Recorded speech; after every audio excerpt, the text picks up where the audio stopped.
আসসালামু আলাইকুম। পাকিস্তান সিরিজ দোরগোড়ায়। গুঞ্জন ছিল এই সিরিজ দিয়ে ফেরানো হবে সাকিব আল হাসানকে, তবে তা বোধহয় আর হচ্ছে না। বাংলাদেশ ক্রিকেট বোর্ড এখনও পাকিস্তান সিরিজের দল ঘোষণা না করলেও সাকিবের এই সিরিজে দলে থাকার সম্ভাবনাটা একেবারেই ক্ষীণ। এবার সাকিবের ফেরা নিয়ে মুখ খুললেন বিসিবির পরিচালক আসিফ আকবর। বোর্ডের গেম ডেভেলপমেন্ট কমিটির প্রধান, জনপ্রিয় এই কণ্ঠশিল্পী তার কাজের অংশ হিসেবে 4 মার্চ গিয়েছিলেন কক্সবাজার আন্তর্জাতিক ক্রিকেট স্টেডিয়ামে। সেখানে সাকিবকে নিয়ে গণমাধ্যমের প্রশ্নের জবাব দেন আসিফ। তিনি বলেন, সাকিবের কাজ চলছে। বিসিবির তরফ থেকে জিনিসটা চলে গেছে মন্ত্রণালয়ে।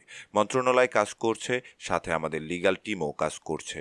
5 আগস্ট 2024-এর পর সাকিবের নামে হওয়া মামলা নিষ্পত্তির বিষয়ে একযোগে কাজ করছে বিসিবি ও ক্রীড়া মন্ত্রণালয়। আসিফ জানান, অন্য সবার মতো বোর্ডের অংশীদাররাও সাকিবের ফেরার ব্যাপারে উন্মুখ হয়ে আছেন। তিনি বলেন, সাকিবের যে আইনগত বিষয়গুলো নিয়ে জটিলতা সৃষ্টি হয়েছিল সেগুলোর জন্য মন্ত্রণালয় ও বিসিবি একসাথে কাজ করছে। আমরা খুব আশাবাদী দ্রুততম সময়ের মধ্যে সাকিবকে বাংলাদেশের ক্রিকেটে দেখতে পারবো। আপনার মতো সাকিবিয়ানদের মতো সারা বাংলাদেশের মতো আমরা অপেক্ষা করছি কবে আবারও লাল সবুজের জার্সি গায়ে মাঠে নামবে সাকিব আল হাসান। সম্প্রতি গণমাধ্যমকে দেয়া এক সাক্ষাৎকারে দেশের মাটিতে এসে অবসর নেওয়ার ইচ্ছা প্রকাশ করেন সাকিব। এরপর বোর্ড তাকে ফেরানোর ব্যাপারে উদ্যোগী হয়। নবনির্বাচিত সরকারও সাকিবকে তার ক্রিকেটীয় গুণাগুণ বিবেচনা করে ফেরানোর ব্যাপারে ইতিবাচক। একই ধারাবাহিকতায় আইনি বিষয়গুলো দেখভাল করা হচ্ছে। সম্মানিত দর্শক, এই ছিল আমাদের হাতে থাকা সর্বশেষ ক্রিকেট আপডেট।